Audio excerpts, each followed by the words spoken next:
আল্লাহর হক। এই নামাজ কবুল করার জন্য সমস্ত হারাম থেকে দূরে থাকতে হবে, নাজায়েজ থেকে দূরে থাকতে হবে, হালালের মধ্যে থাকতে হবে, পরিপূর্ণ দ্বীনে ইসলামে দাখিল হইতে হবে, আল্লাহর আদেশ নিষেধ মান্য করতে হবে। তাহলে নামাজ, রোজা, বন্দেগী কবুল হবে। আপনার নামাজ করার আগে আপনার নামাজের জন্য যে ফরজ বিধিবিধান আছে তার মধ্যে আছে প্রথমে উযু করা, ফরজ গোসল করা। এরপরে নামাজের যে ফরজ রয়েছে, এই ফরজ কয়টা? ফরজ হলো 13টা। ভেতরে নামাজের বাইরে আছে 7টা, ভেতরে আছে 6টা। নামাজের বাইরে যে 7টা ফরজ আছে তা হলো শরীর পাক, কাপড় পাক, নামাজের জন্য যে জায়গা, এই জায়গা পাক, পবিত্র থাকতে হবে, সতর ঢাকা, কিবলামুখী হওয়া, ওয়াক্ত মতো নামাজ পড়া, আর নামাজের নিয়ত করা। এই 7টা হলো নামাজের বাইরের ফরজ। আর নামাজের ভেতরে যে ফরজ আছে, তাকবীরে তাহরিমা, আল্লাহু আকবার বলা, তাকবীরে তাহরিমা বলা, তারপরে দাঁড়াইয়া নামাজ পড়া ফরজ, কেরাত, সহি শুদ্ধভাবে কেরাত করা। কেরাত নামাজের ভিতরে বড় একটা সূরা ফাতিহা পরে আপনার অন্যান্য ছোট সূরা অথবা বড় একটা আয়াত বা 3 আয়াত এরকম বিষয় সবাই পড়তে পারে, তাতে নামাজের সমস্যা হয় না। এই কেরাত পাঠ, রুকু করা, রুকুর তাসবিহ পড়া, সুন্দর করা, রুকু করা, তারপরে 2 সেজদা করা ফরজ, আখেরি বৈঠক করা। এই হলো আপনার নামাজের ভিতরে 6টা ফরজ। নামাজের বাইরে ভিতরে হলো 13টা। এই ফরজ যদি বিনা ওজরে তরক হয়, এর সুজদা নাই, নামাজ বাতিল হয়ে যাবে। এই বিষয়গুলো আমাদের খেয়াল করতে হবে। অনেকে বাসার থেকে হাইটে হাইটে যাইয়ে চেয়ারে যাই বসে নামাজ পড়ে, বাসার থেকে হাইটে হাইটে যাইয়ে চেয়ারে নামাজ পড়ে বসে, তাহলে কি হইল? শরীর খারাপ হইতে পারে, এই কারণে চেয়ারে নামাজ পড়তেছে বসে। অথচ বাসার থেকে হাইটে হাইটে অনেক দূর যাইয়ে মসজিদে নামাজ পড়তেছে, হাঁটতে সমস্যা নাই, কিন্তু চেয়ারে যাই নামাজ পড়তেছে। দেখেন এখানে উনি ফরজ তরক করে ফেলল। চেয়ারে বসলে দাঁড়ানোটা, এক কাজ করা যায় যে চেয়ারে যদি নিচে যদি বসতে না পারে তাহলে তার কি করতে হবে? তার তাকবীরে তাহরিমা যেটা আল্লাহু আকবার, এটাই বলার সময় দাঁড়াইয়া বললে, তারপরে সে যদি নিচে বসতে অসুবিধা হয় মহা ওজরে চেয়ারে বসতে পারে। তবে চেয়ারে না, নবী ইসলাম বলছেন দাঁড়াইয়া, বসে, শুয়ে। আপনি যদি বসে পারেন বসে পড়বেন, আর শুয়ে পড়া মানে আপনি না যাই, জামাতে না যাই ভালো। অসুস্থ লোকের জন্য জামাত নাই, ঘরে পড়লেই জামাতে সওয়াব পাবেন। তারপরে মনের চাহিদা, মনের ইচ্ছার জন্য সে মসজিদে যায়, যাই চেয়ারম্যান হয়ে যায়, চেয়ারে বসে পড়ে, কিন্তু তার নামাজ হচ্ছে কি না এই বিষয়টা দেখতে হবে। যে অনেকে ছোট বিষয় নিয়ে নামাজে চেয়ারে যে বসে পড়ে। অথচ দেখেন আপনার ফরজ কতগুলো বাদ পড়তেছে, দাঁড়ানোটা বাদ পড়ে, রুকু করাটা বাদ পড়ে, সিজদা করাটা বাদ করে, দেখছেন কতগুলো বাদ পড়ে। এতগুলো ফরজ যদি মহা ওজর ছাড়া বাদ পড়ে, তার নামাজ তো প্রবলেম হয়ে যায়। আর একটা হলো পবিত্রতা, পবিত্রতাটা নামাজ ফরজ, পবিত্রতা করা, শরীর পাক। এখন শরীরের আল আমিন হোসেন সাগর, আমার ছোট ভাই, আসসালামু আলাইকুম। এই পাক, শরীর পাকটা কি? আসলে এটা তাহারাত বলে আরবিতে। তাহারাতে জাহেরি 2 ভাগে বিভক্ত, তাহারাতে বাতিনি। এইটা তো বুঝে না, এই জায়গায় সবাই হারাই যাবে। তাহারাতে জাহেরি হলো যদি অজু ভাঙে যায়, উজু করার দরকার হয় উজু করবে, যদি ফরজ গোসলের দরকার হয় ফরজ গোসল করবে, ফরজ গোসল করলে আর উজু করা লাগে না। আবার যদি গোসল করে, গোসলের আগে যদি উজু করে নাই তাহলে আবার উজু করা লাগে না। কিন্তু আপনি যদি এমনি নর্মাল গোসল করেন তাহলে আবার উজু করতে হবে। কিন্তু আপনি যদি উজু করে যদি নদীতে সাঁতরান তাহলে আপনার উযু করা লাগবে না। আপনি ফরজ গোসলের আগে ফরজ গোসলের বিধিবিধান যদি আপনি মান্য করে গোসল করেন তাহলে আপনার আর উযু করা লাগে না, ওইটি হয়ে যায়। কিন্তু আপনি যদি ফরজ গোসলের বিধিবিধান না মানেন তাহলে আপনার উযু ফরজ শরীর পাক হবে কেমনে, তাহারাতে জাহেরি কেমনে হবে। আবার যদি গোসল করেন নরমাল, নদীতে পুকুরে যাইয়ে ডুবইয়ে হালাইতেছেন অথবা জন্না দিয়ে গোসল করে ফেলতেছেন, কিন্তু যে গোসলের আগে যদি অজু করেন, অজু করে নেন, তাই তো ওই গোসল করলে আর অজু করা লাগে না। যদি আপনি নামাজের ওয়াক্তের আগে অজু করেন তাহলে মুস্তাহাব আমলের সওয়াব পাবেন। তবে যদি এমনি নামাজ অজু করেন, এই ওই যে গোসল করেন, সেই ক্ষেত্রে অজু লাগবে। আবার ভালো করে বুঝে নেন, পেঁচায়েন না, বেকার মাসলা বারবার পড়তে হয়, বারবার বলতে হয়। যদি কোনো ব্যক্তি গোসলের আগে যদি অজু করে গোসল করে, পরবর্তীতে আর অজু করা লাগে না। যদি টাইম বেশি হয়, নামাজের আগে অজু করলে মুস্তাহাবের সওয়াব পাবে। যদি অজু ভঙ্গের যে কারণ, 7টা কারণ অজু ভঙ্গের, সেই 7টা কারণের মধ্যে যদি না আসে, আবার ফরজ গোসল যদি করে তার আর অজু লাগে না, ওইটি তার শরীর পাক হয়ে যায়। অনেকে করে কি, অজু করে, গোসল করে, আবার অজু করে।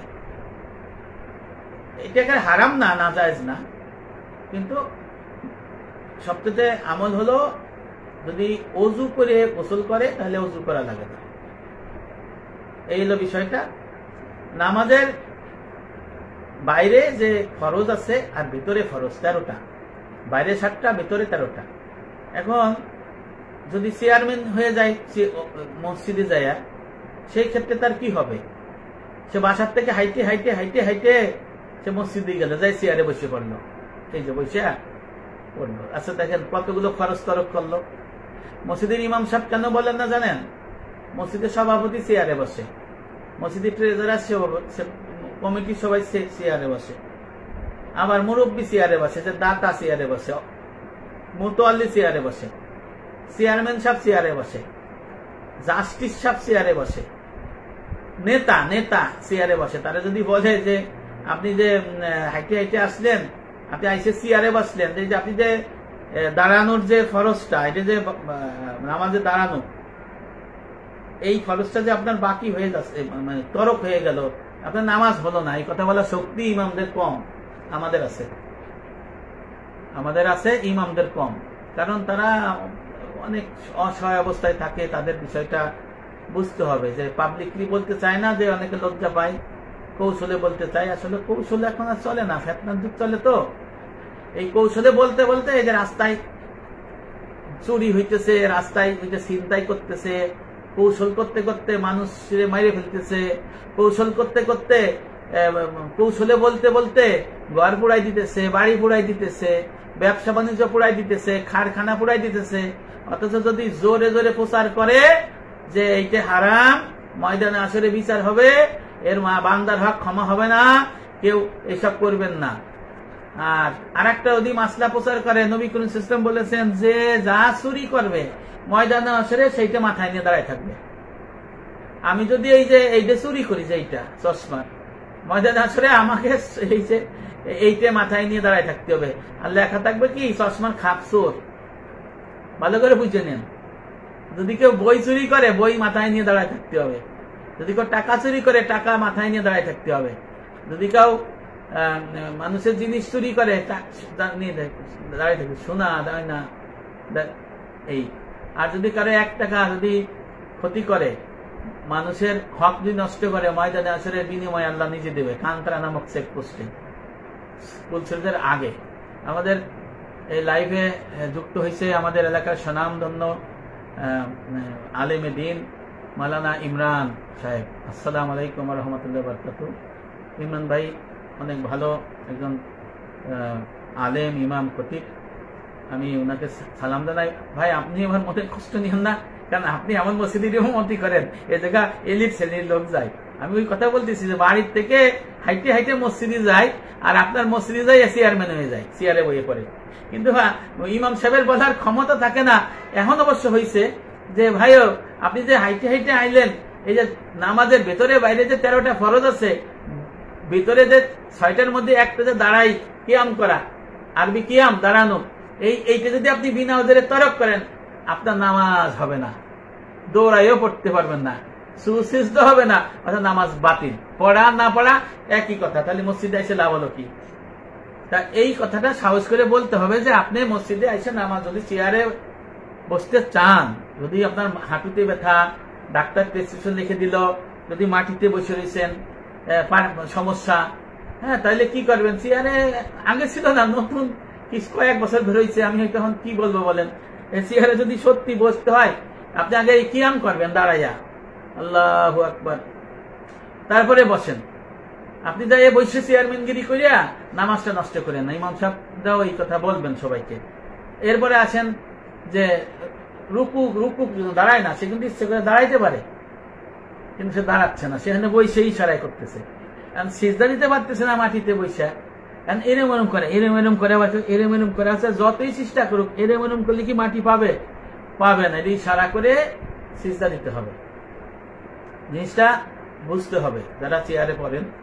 এই রমজান মাস আসতেছে, রমজান মাসে যে ফজিলত আছে, দেখেন নামাজ কবুল হলো না, তাই এই নামাজ পড়ে কি লাভ হলো? যে কারণে চেয়ারের বিষয়টা কিন্তু মারাত্মক হয়ে গেছে। মসজিদে খালি চেয়ার আর চেয়ার, পেছনে চেয়ার, সামনে চেয়ার, এমনও আছে ইমাম ধর পেছনে চেয়ার। এলো আপনার অবস্থা।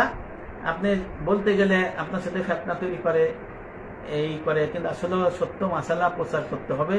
সত্য মাসালা প্রচার না করলে মানুষ ইসলাহ হবে না। আমি যে কথা বলতেছি পবিত্রতা, যে নামাজের মধ্যে আছে শরীর পাক। জনাব মাহবুব আলম সেলিম সাহেব প্রশ্ন করছিল শরীর পাকটা কি? আমি যে শরীর পাক আমার নাই, কিন্তু কাপড় আছে, নামাজ হবে কিনা? নামাজ হবে না। আবার বলতেছে যে আমার শরীর পাক আছে, কাপড় আমার পাক না, আমার কি অজু ভঙ্গ আছে, ভঙ্গ হবে কিনা? আমি বললাম না, 7টা কারণ অজু ভঙ্গের কারণ, আপনি যদি উলঙ্গ হয়ে যান আপনার অজু ভঙ্গ হবে না। এই মাসলাগুলো ফিকার মাসলা, বারবার পড়তে হয়, বারবার বলতে হয়, বারবার শিখতে হয়, তাহলে ভুলে যেতে হয়। যে কারণে শরীর পাক আবার 2 ভাগে বিভক্ত। তাহারাত বলা হয় আরবিতে, তাহারাতে জাহেরি, তাহারাতে বাতেনি। তা আপনি জাহেরি হলো অজু ফরজ গোসলের দ্বারা আর ফুজলাচিস দূর করা, এই দেহর পবিত্রতা হয়। এটা হলো ইবাদত বন্দেগী, নামাজ সহি হয়, কবুল হয় না। কবুল হইতে গেলে কি লাগবে? তাহারাতে বাতেনি লাগবে, এলমে তাসাউফের এলেম পড়তে হবে, অন্তর্শুদ্ধিবিদ্যার এলেম জানতে হবে। এটা কি? ওয়াহুয়া ইলমুত তাসাউফ, ওয়াহুয়া ইলমুল আখলাক। কি বলা হয়েছে? ওয়াহুয়া ইলমুন ইউরফু বিহি ওয়া আনওয়াউর ফাজাইলি ওয়া কাইফিয়াতু ইকতিসাবিহা ওয়া আনওয়াউর রাজাইলি ওয়া কাইফিয়াতু ইস্তিদাবিহা। স্বামী কিতাবে আছে, দেখেন, রোহদুল মুত্তার ফতোয়া স্বামী, নতুন ছাপা, পুরন ছাপা। নতুন ছাপায় 87-88 পৃষ্ঠা, আর পুরন ছাপায় হলো কাদিম ছাপায় 40 পৃষ্ঠা। কওমীদের বই এটা আছে, আপনারা পড়ে দেখেন। তা এই যে আত্মার যে বিষয়টা আছে, পবিত্রতা 2 ভাগে বিভক্ত। আমি বললাম শরীর পাক, দেহের পবিত্রতা, আত্মার পবিত্রতা। দেহের পবিত্রতা আমরা সবাই করি, মনে করি যে ওযু করে ফেললাম, ফরজ গোসল পড়লাম, আমার নামাজ কবুল হয়ে গেল। ভাই, আপনার মনে যে হিংসা আছে, অহংকার আছে, রাগ গুসা আছে, মিথ্যে আছে, বকিলি আছে, তারপর রিয়া আছে, গুরুর বা বঙ্গলতা আছে, আসি ভুল পথে, মনে করি যে আসি সঠিক পথে। আমি গুরুর হলো কাকে বলে? গুরুর হলো যে শয়তান তাকে খারাপ কাজে মশগুল করতে না পারে এমন একটা নফল মুস্তাহাব কাজে মশগুল করায় দেয়। সে চিন্তা করে এর মধ্যে আমার মুক্তি, এটাই বলা হয় গুরুর। অথচ ফরজ বাদ দিয়েছে, ওয়াজিব বাদ দিয়েছে, সারাদিন কোরআন শরীফ নিয়ে মসজিদে বসে থাকে, সারাদিন নফল নামাজ পড়ে, কিন্তু ফরজ বাকি, ফরজ এলেম বাকি, পিতামাতার সন্তানের খেদমত বাকি, অধিকার বাকি, মিরাজ দিতে পারলো না, হারাম নিয়ে ঘুমায় আসি, সুদ খাইয়ে ঘুমায় চলতেছি, সুদের টাকা নিয়ে চলতেছি, ঘুষ খাইয়ে বাড়ি গাড়ি করে দাড়ি টুপি রেখে নামাজ পড়তেছি, সত্তারি মস্তানি করতেছি, মসজিদের ইমামও হয়ে যাচ্ছি, উদাহরণ দিতেছি আর কি। এই সব করলে তো আপনার ওই যে আত্মার পবিত্রতা হইল না। তাহলে তাহারাতে বাতেনি করতে হবে। আর একটা পার্ট, সেটা হলো 4 ধারার ফরজ মাসালা শিখতে হবে। স্বামী কিতাবের মধ্যে আছে ইজালাতুহা ফারদুন আইন ওয়ালা ইউমকিনু ইল্লা বিমারিফাতি হুদুদিহা ওয়া আসবাবিহা ওয়া আলামাতিহা ওয়া এলাজিহা। এখানে মুফতি ইমরান সাহেব এই ফতোয়া ভালো জানে, উনি মুফতি আমাদের কাছিয়ানি। আলহামদুলিল্লাহ মুফতি বোর্ড আছে, আমার প্রিয় কাসিমি ভাই সভাপতি, ইমরান ভাই সেক্রেটারি, উনি মাহফিল করেন, আমি দেখি ওনার মাহফিল লাইভ শুনে, ওনার সাথে আমার ব্যক্তিগত ভালো সম্পর্ক। উনি অনেক ভালো একজন মানুষ, মানুষের সবাই তো আর ফেরেশতা না, কিন্তু আফটার অল উনি ভালো একজন মুক্তি, ভালো জানলেও না। তবে এই প্রচারগুলো যদি আপনারা আপনাদের মাহফিলে আলোচনা করেন তাহলে আমার মনে উপকৃত হয়। আপনারা অনেক বড় বড় আলেম নেন, অনেক বড় বড় বক্তা নেন, অনেক বড় বড় মুফাসসির নেন, কিন্তু রাজনৈতিক বক্তা বেশি নেন। আপনারা মুফতি ইমরান ভাই, আপনি আমার বাসায় একটু আসবেন, আপনাকে আমি আবেদন করলাম, নিমন্ত্রণ দিলাম, আমার বাসায় একটু আসবেন। আপনি এসে, আপনি জানেন, আমি জানি আপনাদের সব আছে, আমরা একটু শেয়ার করি যে তাহারাতে বাতিনি কি, তাহারাতে বাতিনিটা কি জিনিস, পবিত্রতা, আত্মার পবিত্রতা কি, এগুলো যদি আপনি যদি প্রচার করেন আমার এলাকা অনেক উপকৃত হবে। পুলিশ লাগবে না, বিডিআর লাগবে না, আর্মি লাগবে না, কোনো খারাপ কাজ হবে না যদি আত্মার পবিত্রতা হাসিল হয়ে যায়। আত্মার পবিত্রতা কোনোদিন এমনি এমনি হাসিল হবে না। ইমামে আজম আবু হানিফা রহমাতুল্লাহ আলাইহি সহ আমাদের ফতোয়ার যত কিতাব আছে, ওই যে আমি ফতোয়া দিলাম 4টে মাসলা শিখতে হবে। আগে জানতে হবে তাহারাতে বাতিনি কাকে বলে। আমি বললাম তাসাউফ 2 ভাগে বিভক্ত, ক্বাদ আফলাহা মান যাক্কাহা ওয়া ক্বাদ খাবা মান দাসসাহা। এখানে এর আগে আছে তাকওয়া এবং ফুজুরি। তাকওয়া হলো আত্মার সৎ স্বভাব, আর ফুজুরি হলো আত্মার অসৎ স্বভাব। আত্মার অসৎ স্বভাব কি কি? হিংসা, অহংকার, অন্তর শত্রুতা, মিথ্যে কথা বলা, বখিলি, রিয়া, গুরুর বা মোগলতা, এইতে অর্থাৎ থেকে সরাইতে হবে। এখন যদি বলি আমি অহংকার করি না, আমার মধ্যে হিংসা নাই, আমি মিথ্যে কথা বলি না, ভাই এটা মিথ্যে কথা। আমি অহংকার করি না, অহংকার কাকে বলে? অহংকার হলো যে আল্লাহর সমস্ত আদেশ নিষেধ মানিয়ে নিতে মনে না চাওয়া, অপরকে ঘৃণার দর্শনকে অহংকার বলে। অহংকার কি দ্বারা সংগঠিত হয়? এটা তাহারাতে বাতেন। এটা আত্মার পবিত্রতা। 2টে আসবাব দ্বারা অহংকার হয়, কেবরে জাহের, কেবরে কেবর, মানে অহংকার। কেবরে জাহের দেহ, আর কেবরে বাতেন পবিত্র, আত্মার পবিত্রতা অহংকার। দেহ এবং আত্মা দিয়ে অহংকার আছে। অহংকার কাদের সাথে হয়? এই ইলম শিক্ষকেরা পর্যায় অহংকার করছে আল্লাহর সাথে। কে কে করছে? ফিরাউন, সাদ্দাত, তারপরে নমরুদ, এরা করছে আল্লাহর সাথে অহংকার। আর সমস্ত নবীদের সাথে করছে তার স্বজাতি, বাইরে যারা ছিল, যেমন আমাদের নবীর সাথে করছে কুফায়ে কুরাইশরা, অমুসলমানরা নবীর সাথে অহংকার করছে। আর আরেকটা অহংকার হলো আমজনতা, আপনার আমার মধ্যে অহংকার। তাহলে আমি 3টে ধারা জানলাম। এবার অহংকার কয় কারণে তৈরি হয় জানা পর্যায়ে, এই মাসলা শিক্ষা করা পর্যায়ে। আপনি যদি সারা রাত নামাজ পড়েন নফল, লাভ নাই। আমি যেটা আলোচনা করছি ফরজেনের আলোচনা। অহংকার 7 চিজ দ্বারা, অহংকারের আসবাব কি? 7টা আসবাব। অহংকারের আসবাব হলো 7টা। এখন এই 7টা কারণ যদি আমি আপনি না জানি, তাহলে আমার আপনার অন্তর থেকে অহংকার দূর হবে না। আর অহংকার দূর না হইলে আপনার আত্মা পবিত্র হবে না। আর আত্মার পবিত্রতা দূর না হইলে আপনার নামাজও কবুল হবে না, দানও কবুল হবে না। অহংকারের সবব আমি বলছি হুদুদ। এবার আসবাব মানে সবব, আলামত, এলাস, এই 4টে মাসালা। সবব হলো 7টা, এলেম, আমল, এরপরে নসব বংশমর্যাদা, সৌন্দর্যতা, শক্তি, ধন সম্পদ, আর অসংখ্য সাহায্যকারী তাবেদার। এই 7 কারণে অহংকার তৈরি হয়। অহংকারের আলামত অনেকগুলা। তার মধ্যে আছে আল্লাহর হুকুম বিনা প্রতিপদে মানি না নেওয়া। যেমন ইবলিসকে বলছিল আদম আলাইহিস সালামকে সিজদা করো, তাজিমি সিজদা। ইবলিস বলছে না, আমি করব না, আমি আগুনের তৈরি, আমি মাটির আদমকে কেন সিজদা করবো? একটা আদেশ অমান্য করছে। এই অমান্য করা হলো অহংকার। তাই আল্লাহ পাক তার 7 লক্ষ বছর সমস্ত বন্দেগী আল্লাহ ধ্বংস করে তাকে শয়তান আখ্যায়িত করে দোজখী করে দেব। এরপরে শরিয়াত বিরোধী কাজ করিতে মনে ভয় না হওয়া। এই যে আমাদের দেশে বা বিশ্বে যে অনাচার, অবিচার, শরিয়াতের বিরোধী যে কাজ, এই কাজ করতে মনে দিলে চায় না। যে 21শে ফেব্রুয়ারি আমরা যারা মুসলমান মারা গেছে তাদের দোয়া করব, কিন্তু এখানে অনেক ধরনের আসবাব কাজ করে, শরীয়ত বিরোধী নাচ গান বিভিন্ন ধরনের কাজ করে। এই স্বাধীনতা দিবস বলেন, বিজয় দিবস বলেন, এই ওখানে শরীয়ত বিরোধী অনেক কাজ আছে। এরপরে আমরা সাধারণত বিভিন্ন অনুষ্ঠান করি নারী পুরুষ একসাথে করা, এই নারী পুরুষ না মাহারাম নারী পুরুষ একসাথে করা হারাম কবিরা গুনাহ। ওই দোয়া মোনাজাত ওইটা করা হলো নফল মুস্তাহাব, আর হলো না মাহারাম নারী পুরুষ না থাকা হলো আপনার ফরজ, পর্দা করা ফরজ। এই যে আমরা বিয়ের অলিমা খাওয়াই, অলিমা খাওয়াইতে গেলে নারী পুরুষ একসাথে খাওয়াইতেছি। বিয়ের অলিমা খাওয়া সুন্নাহ, খাওয়ানো খাওয়াইতে হবে কাদের জানেন? বিয়ের অলিমা। আরে আল্লাহ, এখন বিয়ের অলিমা খাওয়াই কাদের? বড় বড় লোকদের, যারা বড় টাকা দিতে পারে তাদের দাওয়াত দেয়। কিন্তু এইটা কিন্তু ইসলামের বিধান না, ইসলামী বিধান এটা না। অলিমা এদের খাওয়াইতে হয় না, বড় বড় লোকদের খাওয়ানোর কথা আল্লাহ পাক বলে নাই, আল্লাহ রসুল বলে নাই। হ্যাঁ, আমরা কি করি? বড় বড় আবার যে প্রেজেন্টেশন নেওয়ার জন্য গেটের সামনে রাখছি, এটা ইসলাম বিরোধী, এটা শরিয়ত বিরোধী, এরা অহংকারী। এই জন্য এই শরিয়ত বিরোধী কাজ করতে অন্তরে ভয় না থাকা, সুন্নত তরিকা মতে মনে চলতে না চলা, সুন্নাহ যা আছে সেই অনুযায়ী আমি যদি না চলি তাহলে আমার মনে অহংকার আছে।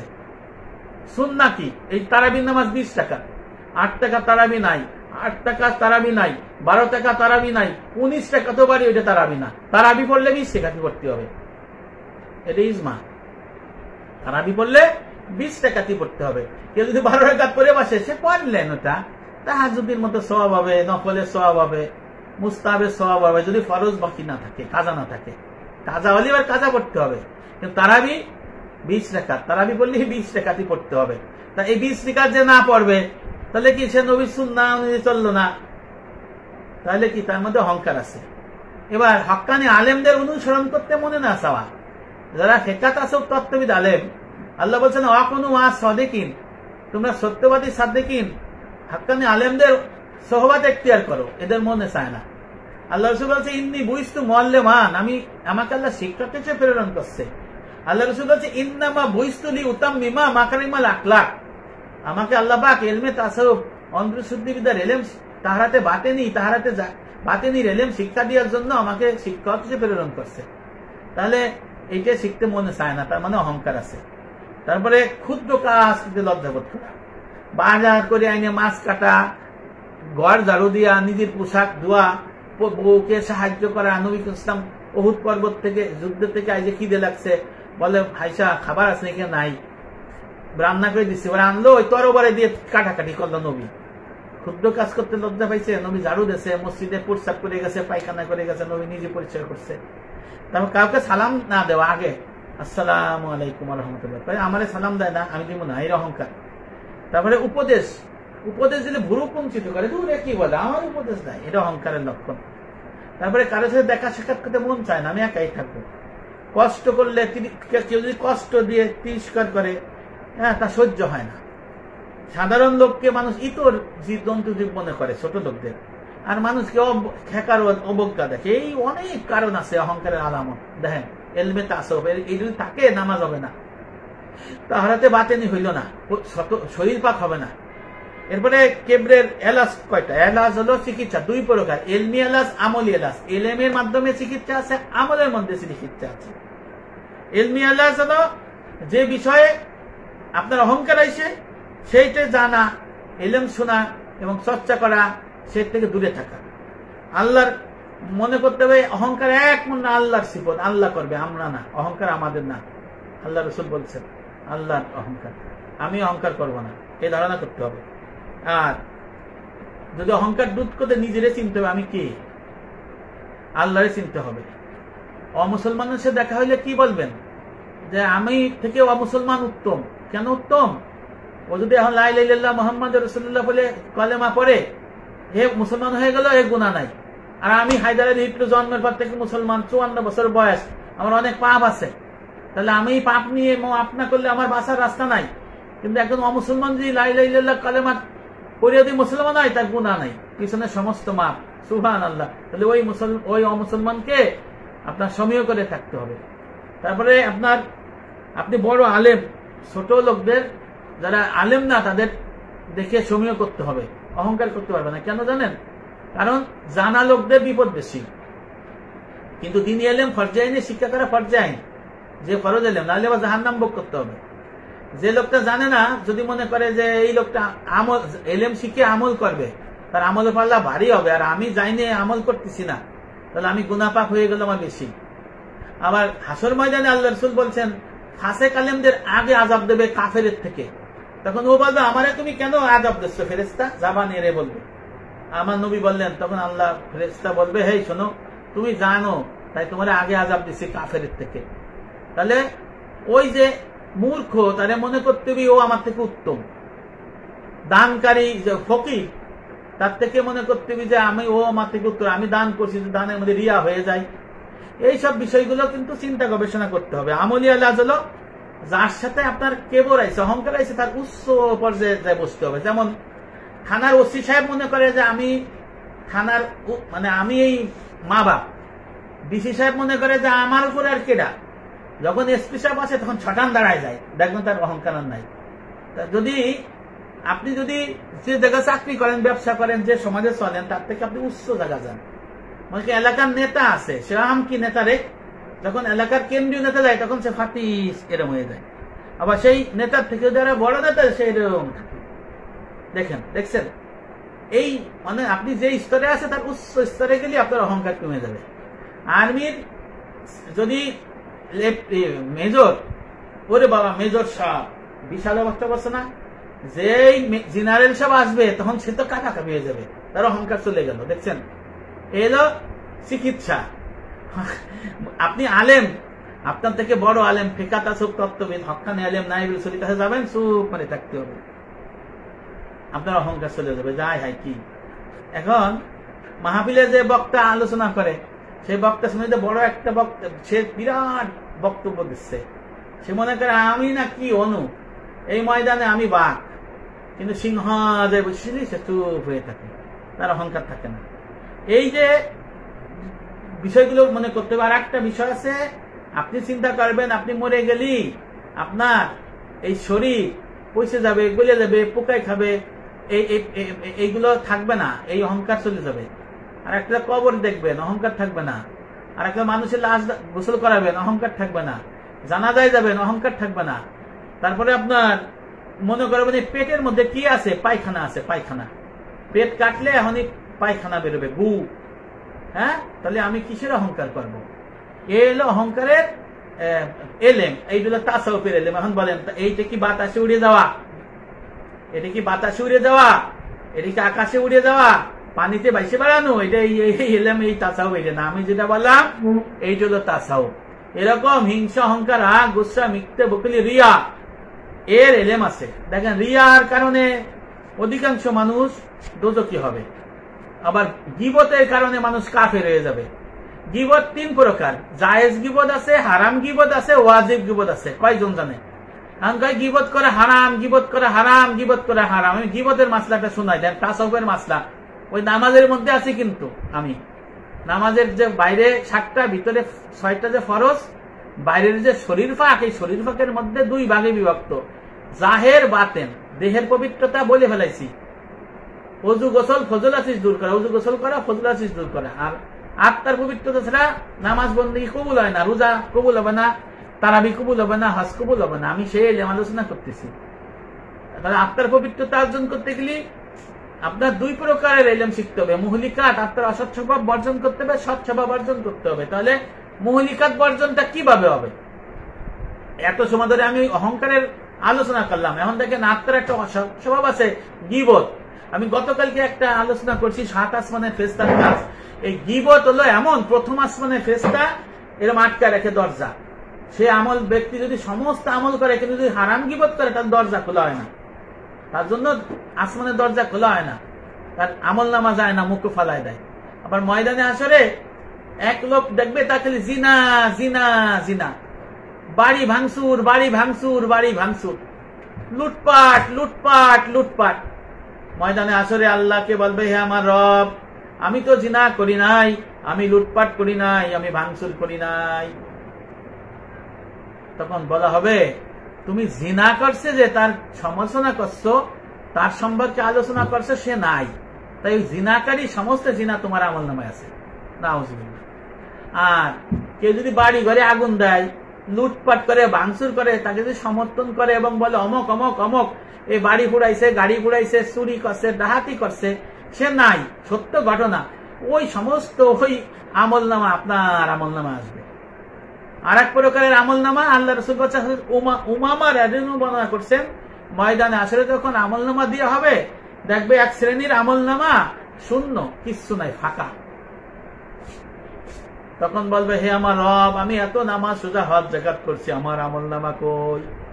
তখন বলা হবে, তুমি হারাম গীবত করছো, ওই জন্য তোমার সমস্ত আমল ওই গীবতকারীর আমল নামাই দিয়ে দিছি, যার গীবত করছো তার। নাউজুবিল্লাহ।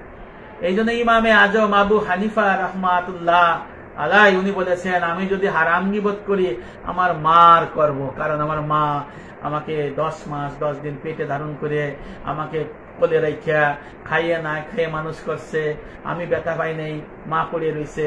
আমার ছোটবেলার থেকে আমার মা আমাকে কত আদর যত্ন করছে, না খাইয়ে আমাকে খাওয়াইছে, আমার অসুখ বিসুখে আমাদের জন্য কষ্ট করছে, আমাদের চিন্তা পেশানি করছে। আমি যদি গীবত করি, হারাম গীবত করি, তাহলে আমার মার হারাম গীবত করব, কারণ আমার আমল নাম আমার মার কাছে যাক, আর আমার মার সমস্ত গুনাহ আমার কাছে আসুক, তাহলে আমার মা যাতে জান্নাত যাইতে পারে। আমি ইমামে আজম আবু হানিফা যদি গীবত করি, তাহলে আমি গীবত করব কার? আমার মা। দেখছেন? এখন এই গীবতের মধ্যে যদি গীবত আপনি না চিনে না করেন, তাহলে আপনি কাফের হয়ে যাবেন। কত বড় মুশকিল দেখেন, মুসলমান থাকবেন না। এলেম শিক্ষা করা ফরজ আইন, এই জন্য এলমে তাসাউফের এলেম শিক্ষা করা ফরজ আইন, ফরজ আইন। এই জন্য ফরজ আইন বলা হয়েছে। তাফসিরে মারিফুল কোরআন সৌদি আরব থেকে প্রকাশিত 596 পৃষ্ঠা নিচের থেকে উপরে 2 লাইন উপরে লেখা রয়েছে, এলমে তাসাউফের এলেম শিক্ষা করাও ফরজ আইন। তাফসিরে মাজারি ইসলামিক ফাউন্ডেশন 6ষ্ঠ খণ্ড 101 পৃষ্ঠার মধ্যে লেখা রয়েছে, এলমে ফিকার মতো এলমে তাসাউফের এলেম শিক্ষা করা ফরজ আইন। তাফসিরে মাজারি সমস্ত তাফসির এবং ফিকার মাসলার মধ্যে লেখা রয়েছে, এলমে তাসাউফের এলেম শিক্ষা করা ফরদুন আইনুন, ফরজ আইন। তাহলে আমরা এই ফরজ আইন যদি না শিখি, তাহলে এই যে তাসাউফের অন্তর্শীলতা হাসিল হবে কেমন করে? নামাজের ভিতরে ফরজ হলো 7টা, আর বাইরে হলো 7টা, আর ভিতরে 6টা। তা আমি আলোচনা করতেছিলাম নামাজের প্রথমটা শরীর পাক, এইটা তাহারাতে জাহেরি, তাহারাতে বাতেনি। জাহেরি হলো আমি আপনাদের বলেছি ওযু, ফরজ গোসল করা, ফজল আসিস দূর করা, এলো শরীর পাক, দেহের পবিত্রতা। এটা হলো আত্মার পবিত্রতা, দেহের পবিত্রতা, নামাজ বন্দেগী সই হয়। আর এখন আলোচনা করতেছি আত্মার পবিত্রতা, একেবারে ইলমুত তাসাউফ, ইলমে লাদুন্নি অন্তর্শুদ্ধি বিদ্যা, ইলমে বাতেন, মুহলিকাত বর্জন আর মুনজিয়াত অর্জন। তাহলে এটা কি 4 দ্বারা ফরজ মাসলা শিখতে হবে, হুদুদ, আসবাব, আলামত, আলাস। আমি আপনাদের কিছুক্ষণ আগে অহংকারের মাসআলা আমি পরে আপনাদের আলোচনা করে শোনাইছি। এরপরে আমি গীবতের নিচে আর একটা অহংকার, গীবতের মাসালা। এই গীবতের মাসালা এত ভয়াবহ, ঈমান হারা হয়ে যায়। যদি জায়েজ গীবতকে যদি কেউ হারাম জানে, মুসলমান থাকে না। যদি ওয়াজিব গীবতকে যদি কেউ হারাম জানে, সেও মুসলমান থাকে না। দেখছেন না কি অবস্থা? কারণ শরিয়াতের বিধান হলো, যদি হারামকে হালাল, হালালকে হারাম, জায়েজকে নাজায়েজ, নাজায়েজকে জায়েজ। ও ফরজ ওয়াজিবকে যদি কেউ হারাম মনে করে, তার ঈমান থাকে না। আপনি যতই বলেন আমি মুসলমান,